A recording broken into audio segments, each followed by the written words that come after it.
The galley aboard Concordia was designed for Unity circular seating, low lighting, and temperature zones carefully calibrated for 13 atmospheric preferences. The air was rich with the scent of neutral starch broth, steaming from a row of dispensers that had never once offended a single delegate. Until now. Kyle Morales sat at table 6, halfway through a diplomatic engineering briefing, and very aware that the Lutrasi ambassador was staring at him with what he hoped wasn't rage or hunger. Honestly, it was hard to tell with that species. He popped the latch on his metal lunchbox with a quiet click. A second later, the scent of smoked brisket drifted into the galley like a war crime. Silence fell so hard, he actually looked up to see if something had broken. The Krellin officer across from him, Lieutenant Dranksel, whose name tag was spelled in three-dimensional script, had frozen mid-sip of his nutrient slurry. Kyle blinked. Something wrong? Dranksel's eyes didn't move. Is that cooked flesh? Kyle followed his gaze, looked down, and frowned slightly. It's brisket, he said. Beef. From a cow. Earth cow. There was a metallic clatter as a Zil aide dropped its translator device, a hiss of atmospheric doors sliding open. Somewhere, someone let out a panicked whine. The Lutrasi ambassador was backing away so fast she tripped over her own translator drone. Kyle reached for a napkin, suddenly aware of the dozen eyes on him. Okay, I can explain. Dranksel stood up so fast his chair clattered over. Carnivore protocol breach, he barked into his communicator. Seal the galley. Notify command. The human eats flesh. Kyle sighed, folded the sandwich back into its foil, and leaned back with the weight of a man, realizing his lunch just became a matter of interstellar law. They quarantined the galley within minutes. The galactic diplomatic cruiser, Concordia, a neutral vessel parked between sectors claimed by 4 major civilizations, had protocols for viral leaks, atmospheric incompatibilities, and even the occasional spontaneous antimatter bloom in the experimental labs. They had no playbook for barbecue.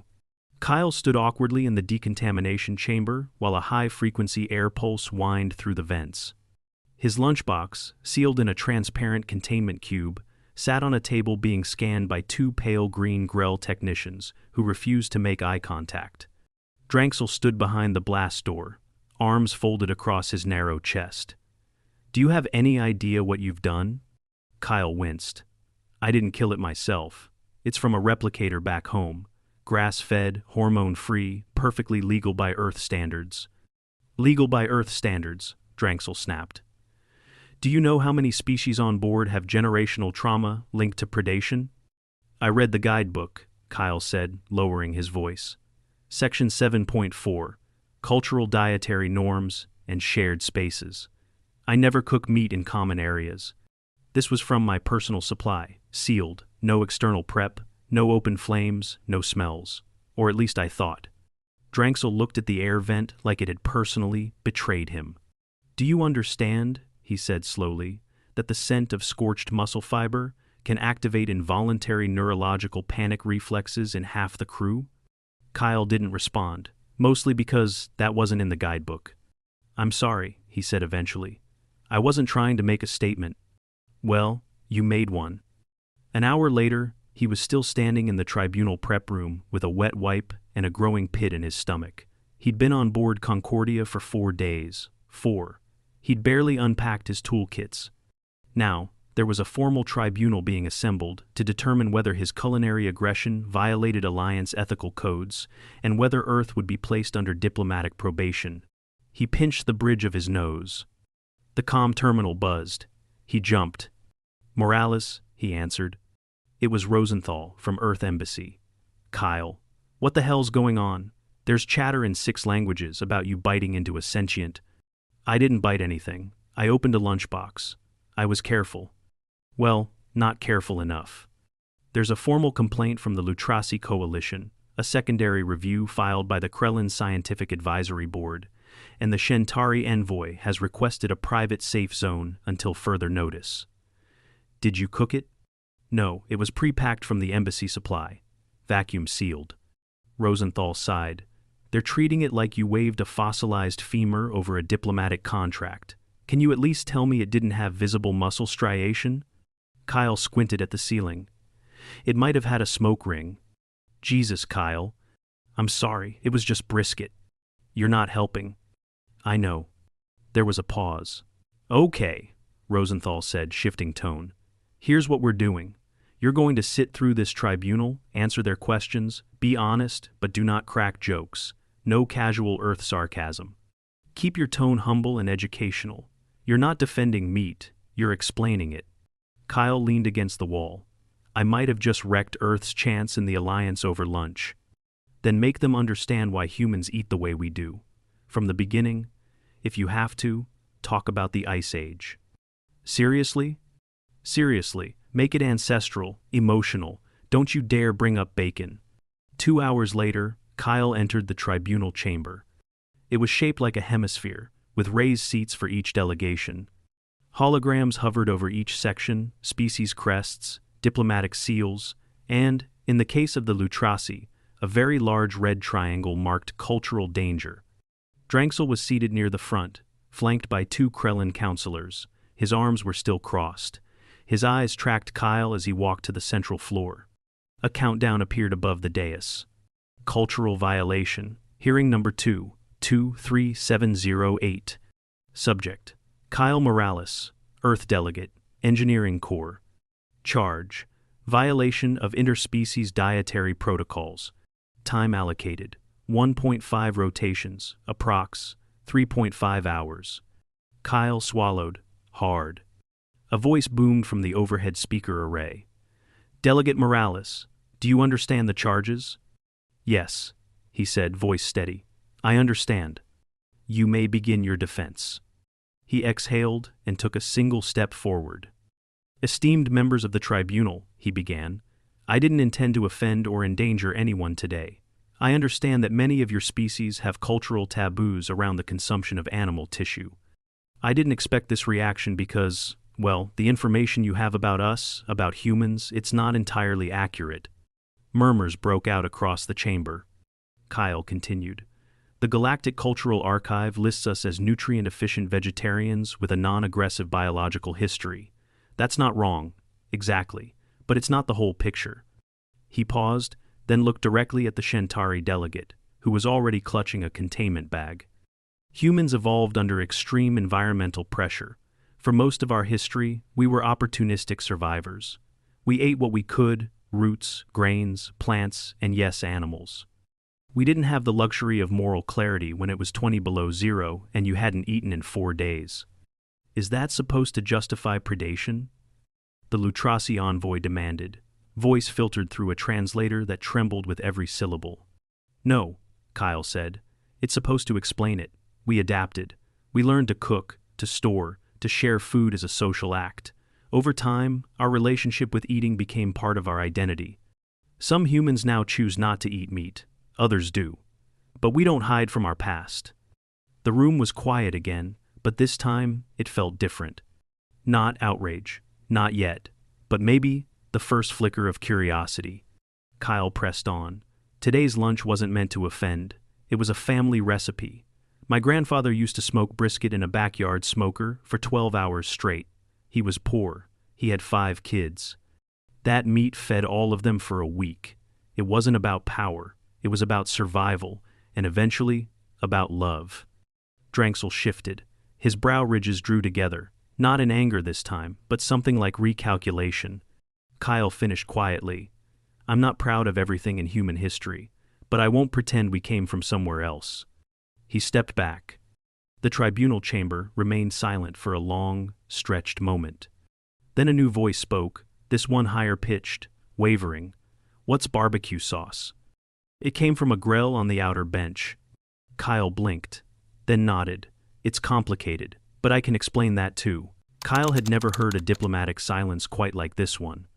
Usually, in Earth's interstellar meetings, pauses were filled with the ambient hum of environment systems or the clicking of 1,000 translator relays.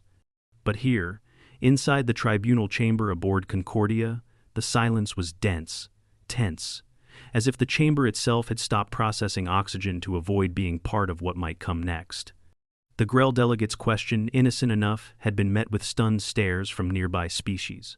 A few even physically recoiled from the small amphibian, as if the mere curiosity about barbecue sauce was heresy. The Grell, whose name Kyle only knew as Lick Lick, blinked twice, then looked down, embarrassed. Kyle, still standing in the middle of the chamber, took a calming breath. Barbecue sauce, he said evenly, is a kind of food glaze, sweet, sometimes tangy, used to season cooked meat, although we sometimes put it on vegetables or tofu as well. Lick Lick raised a hand cautiously. It is cooked into the flesh? A new wave of discomfort rippled through the crowd. Kyle could hear the low hiss of one of the atmospheric regulators straining as a Shentari envoy discreetly activated a scent buffer around its seat. Yes, Kyle said carefully. Usually during or after heat-based preparation, smoking, grilling, roasting, methods we use to make tougher cuts palatable. Enough. That came from the tribunal chair, an aged Fraley dignitary who resembled a bipedal weeping willow draped in ceremonial gold. Delegate Morales, you have offered explanation. Now you will receive questioning. Kyle swallowed. Understood. Drangsel was the first to rise. He walked to the edge of his delegation's platform and leaned forward. You say this is part of your evolutionary heritage. A necessity. Yet you brought it here, onto a vessel with 13 cultural factions, none of whom engage in what you describe. Why? Kyle met his gaze. Because I didn't realize how deep the trauma was. Your files, your cultural summaries, made it sound like you already understood, that there was awareness, even tolerance, for difference. There is tolerance, snapped a Lutrasi envoy, not deception. That stung. Kyle straightened. I didn't deceive anyone. I logged my supplies during onboarding. Nothing I brought violates the contents clause. My lunch was sealed, never cooked aboard, and eaten in a shared space because I thought that's what we were supposed to do. Integrate. Engage. You engaged our gag reflexes, muttered someone from the ZIL contingent. The tribunal chair wrapped a long finger on the crystalline dais. Maintain decorum. A new delegate raised their hand. Tavera, from the insectoid Tethran collective, who hadn't spoken yet. I have a question, she said, wings shifting slightly. Is it true that some of your species no longer consume meat at all? Yes, Kyle said, relieved. Many humans are vegetarians, or vegans, some for health, others for moral or environmental reasons. Some religions forbid it, others require specific preparation. There's no single standard. Tavera's head tilted. Then why did you choose not to follow the herbivorous path? Kyle hesitated. He could have gone with an easy answer. Simpler to say it was cultural inertia, habit, taste. But instead, he told the truth. My grandfather grew up during food rationing in a very poor region. He taught us that wasting food was a kind of disrespect. He also taught us to know where our food came from. He raised animals, humanely. When they were slaughtered, it was done with gratitude and reverence. The chamber shifted again, quiet and still. Kyle's voice dropped, becoming rougher. When I was 10, he let me watch a deer be field-dressed, not for fun, to teach me respect. I didn't eat meat for almost a year after that. I had to choose to come back to it, but I did because I understood that nothing we eat is clean, not really. Something always dies, whether it's an animal or a forest cut to plant crops. Humans struggle with that every day. We try to be better. We fight about it constantly. Even Drangsel looked uncertain now. You think this shows you're civilized? Said the Lutrasi delegate, arms crossed tight. You eat flesh, then hold ceremonies to feel better about it. Kyle didn't blink. No, I think it shows we're trying. That did something. He felt it. Later that cycle. The tribunal entered recess. Kyle was escorted to a neutral mediation chamber under guard, not because he was under arrest, but because the Concordia couldn't guarantee his safety yet. He collapsed into the chair with a sigh, ran a hand over his hair, then glanced at the table where his sealed lunchbox still sat inside a sterile polymer cube. He was almost angry at it now. Almost. But not really. A soft chime. Visitor request. He stood up, wary, but nodded to the AI. Drangsel stepped in alone. Kyle didn't speak first. Drangsel studied the room like he was measuring radiation levels. His shoulders were tense, his tone low. You should understand, Krellans do not eat animals. We did, Millennia ago, when we were savage. We buried that history. We scrubbed it from our archives. Kyle folded his arms. That's your right. Dranxel looked at him. But now I'm wondering if that was cowardice. If pretending we were always peaceful made us less peaceful. Kyle shook his head. We're messy, all of us. I think hiding it just makes the mess fester. Silence. Then Dranxel sat down. That shocked Kyle more than any outburst could have. You know, the Krellin said slowly, the more I thought about it, your species evolved with fire. That's not insignificant. Our archaeologists believe our first contact with fire was when it destroyed one of our forest cities. It traumatized us. We learned to fear it. You embraced it, you cooked with it. We also burned a lot of things we shouldn't have, Kyle said. Dranxel gave a short, pained breath, almost a laugh. Of course you did. There was another pause. Then Dranxel pointed at the polymer cube. May I see it? The brisket? Kyle blinked. You want to touch it? Dranxel recoiled. No, just observe. I need to understand why you'd risk your mission for a strip of cooked sinew. Kyle slowly opened the containment case. Inside, the brisket wrapped in foil still sat folded beside a small plastic container of sauce and a packet of pickled onion. Dranxel leaned closer. He didn't vomit. That was progress. Smells like fire and sugar, he muttered. Kyle smiled faintly. That's the sauce. Dranxel straightened. They'll rule on it soon. You won't be expelled. I can feel it. But Earth will get a warning, and you'll be sighted. Kyle nodded. Fair. Dranxel hesitated. Would you join me for a meal? Not now. Tomorrow? Something plant-based? I want to understand more. Kyle looked up, surprised. Then nodded. I'd like that. 18 hours later, the tribunal reconvened. The Fraley chair lifted a long limb. The verdict is as follows. Delegate Morales did not intend to provoke. He followed the procedural storage protocols. However, Earth has failed to provide accurate data in the cultural archive, a breach, however unintended. There was a pause. Earth shall remain within the diplomatic alliance. However, new protocols will be established for food storage and containment. Delegate Morales will receive a formal warning and a probationary review. This hearing is closed. Kyle didn't cheer. But he did breathe. Outside the chamber, as species filed out into the central corridor, Lick trotted up beside him.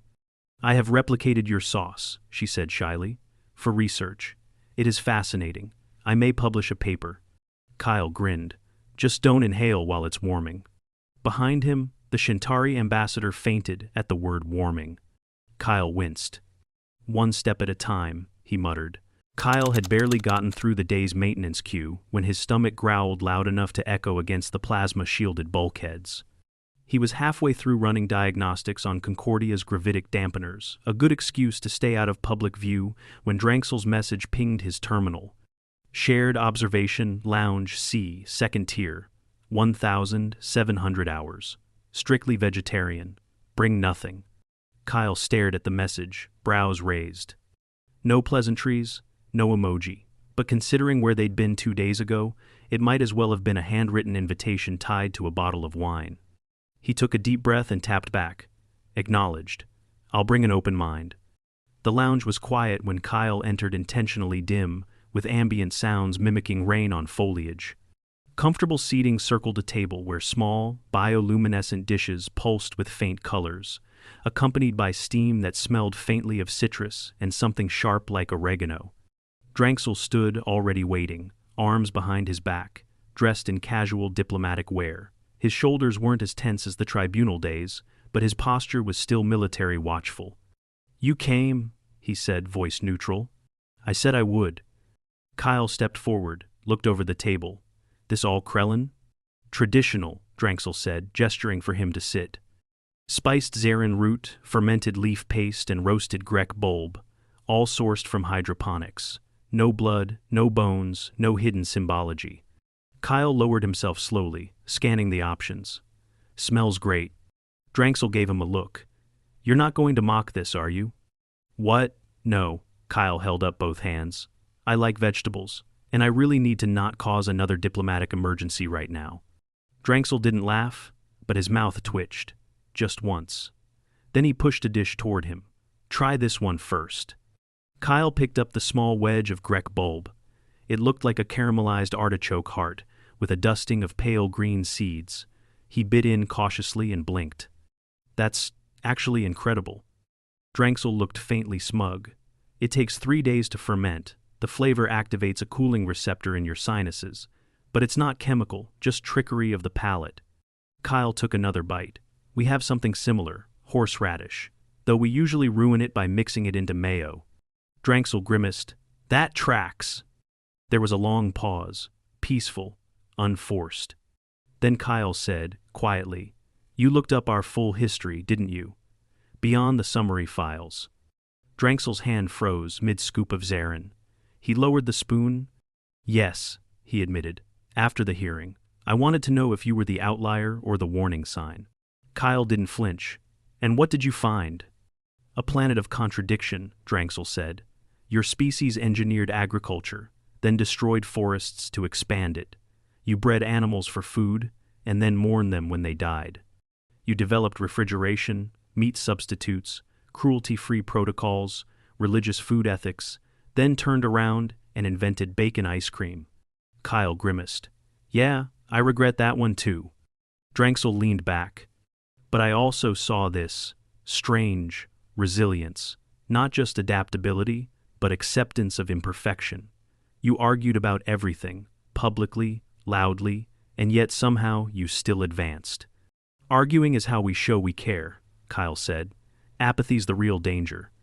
Drexel tilted his head, considering that. Then he said, with reluctant curiosity, You didn't always eat meat.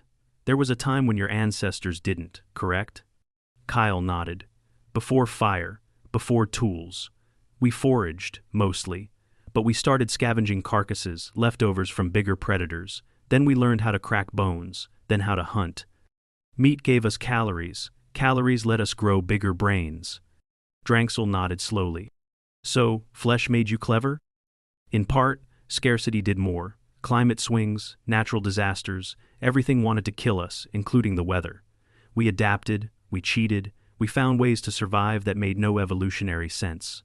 Drexel looked at him long, then said, And now you survive through charm and brisket. Kyle chuckled into his tea.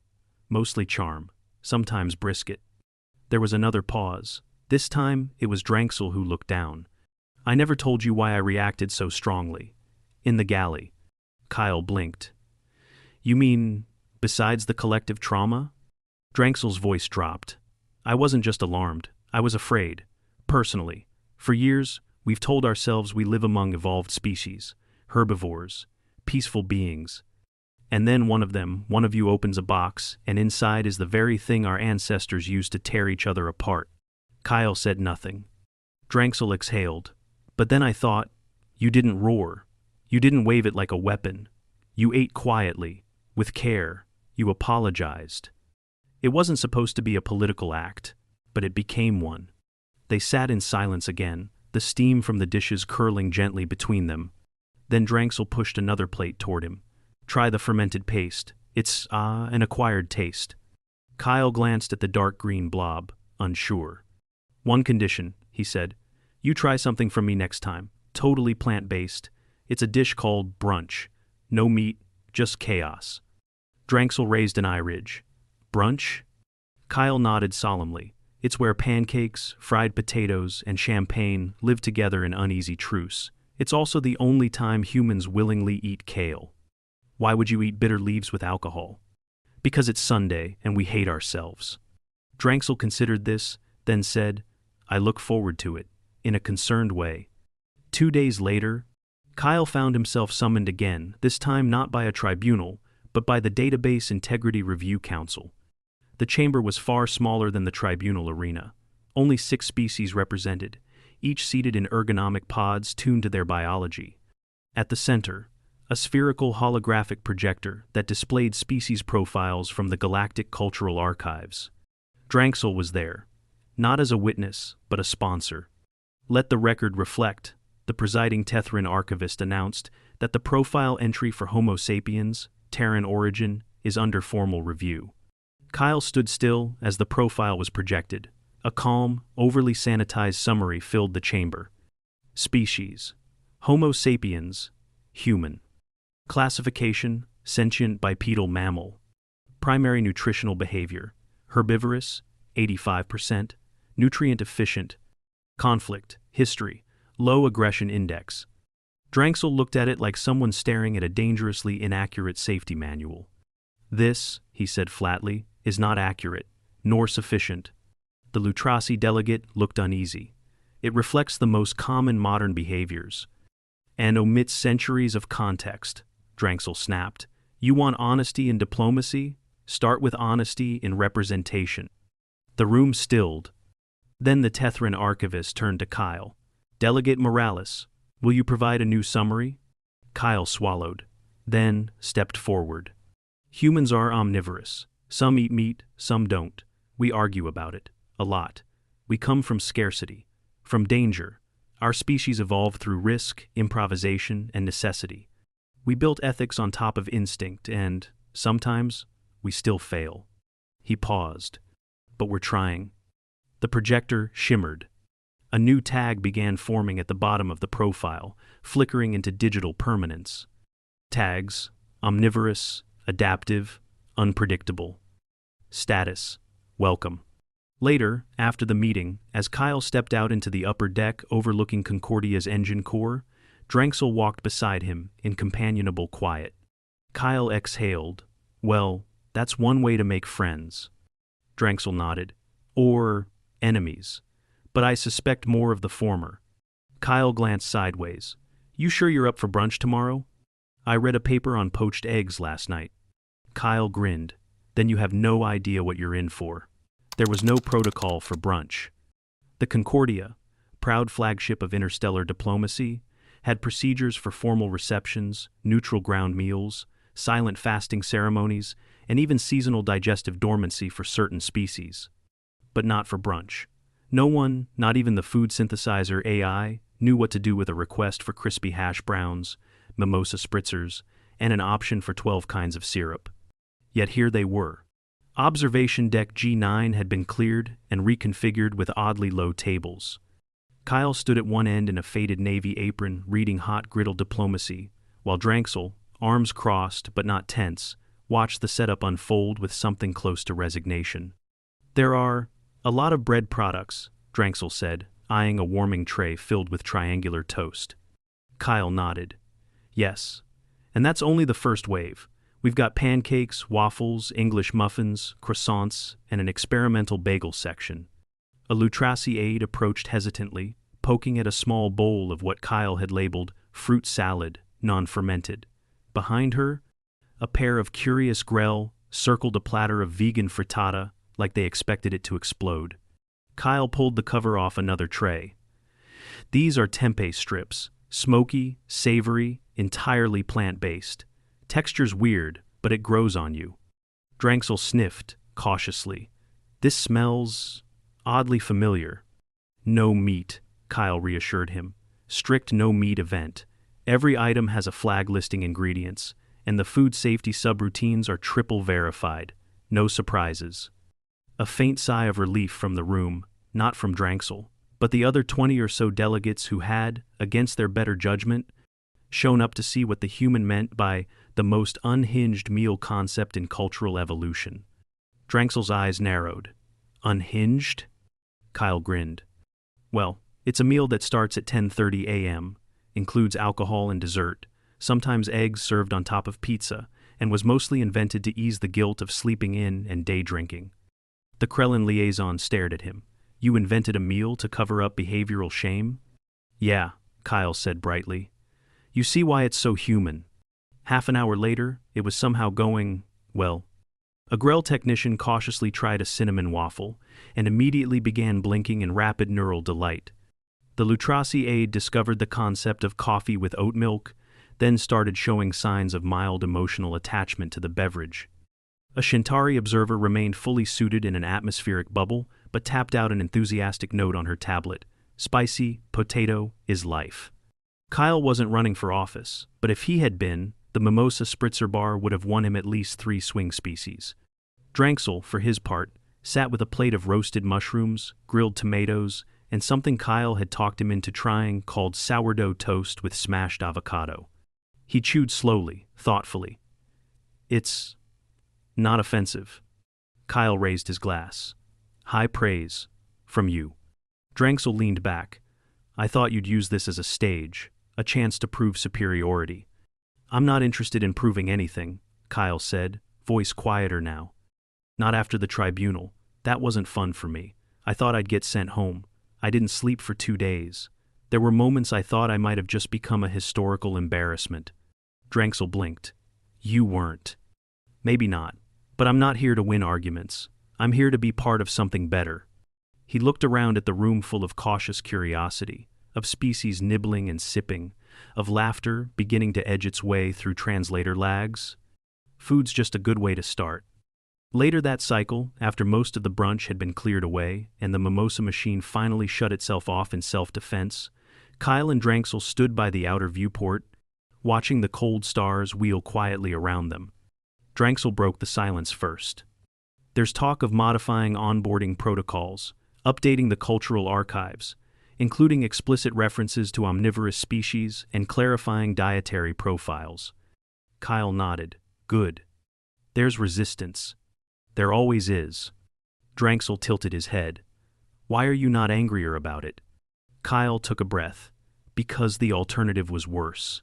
If I'd lied or minimized what I did, if I'd said, oh, that was a one-time thing, or blamed it on a mistake, it would have made us look dishonest. Untrustworthy. But owning the truth, that's how we earn a seat. You said something in the tribunal, Dranksel said, that humans aren't proud of everything, but you don't pretend you came from somewhere else. I keep thinking about that. Kyle looked out the window. You can't change where you started, but you can choose where you go next.